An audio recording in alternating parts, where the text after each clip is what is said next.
Comment les chiens ont-ils conquis l'humanité? Depuis la domestication du loup, passant de famille en famille, le chien a trouvé sa place dans les foyers d'aujourd'hui en tant que membre à part entière. L'esprit de meute ne l'aura jamais quitté, malgré les siècles de dressage. Et pour cette raison demeure une part de mystère insaisissable chez cet animal si généreux et brave que nous aimons tant.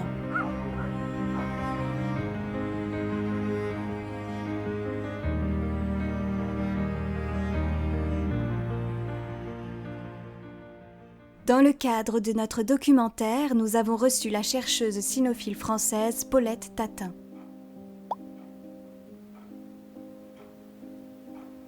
Elle nous présente à travers son regard éclairé la nature des chiens, ce qui les rend si proches de l'humain et aussi attachants. Ça y est, je peux y aller? Alors de tout temps, les chiens ont su démontrer leur attachement à l'homme.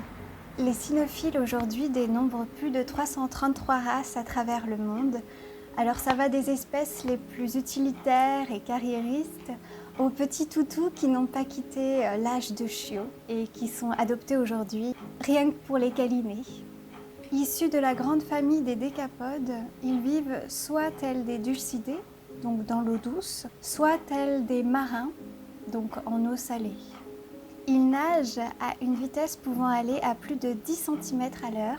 Très doués dans le domaine aquatique, ils sont très légers et la plupart d'entre eux ne dépassent pas 3 cm de long. Cela leur permet de déployer une mouvance exceptionnelle. Leur fidélité à l'homme n'a pour égal que la robustesse de leur chitine, cuticule protectrice bien connue du corps du chien. Plutôt rapides, ils nagent à l'aide de leurs papates, appelées plutôt péréiopodes, dont ils se servent pour se déplacer. Mais les chiens ont plus d'un tour dans leur pléon et peuvent aussi servir si on les couche au fond d'une verrine tapissée d'une mousse d'avocat au citron, d'un apéritif succulent. Nous apprenons que la réputation des chiens que nous aimons tant est bien sûr due à leur anatomie capable d'émouvoir un banquier, car leur mignonnerie s'étend jusqu'à leur petite queue constituée de 2 uropodes et du telson. Celui-ci porte l'anus et sert de gouvernail au chien lors de ses nombreux déplacements.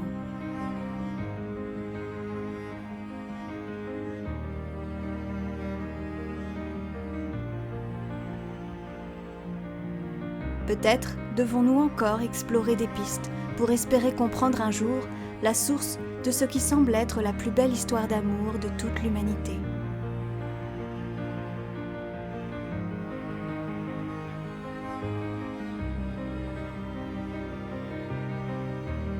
Et quoi Ah oui, c'est vrai, je me suis trompée.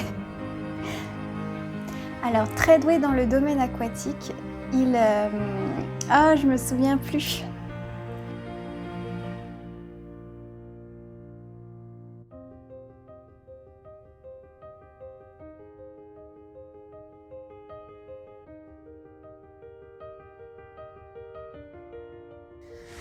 Le corps du chien est composé de différents membres dont les papates, c'est-à-dire les péréiopodes,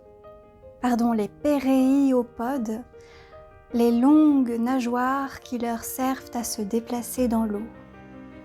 Ça va?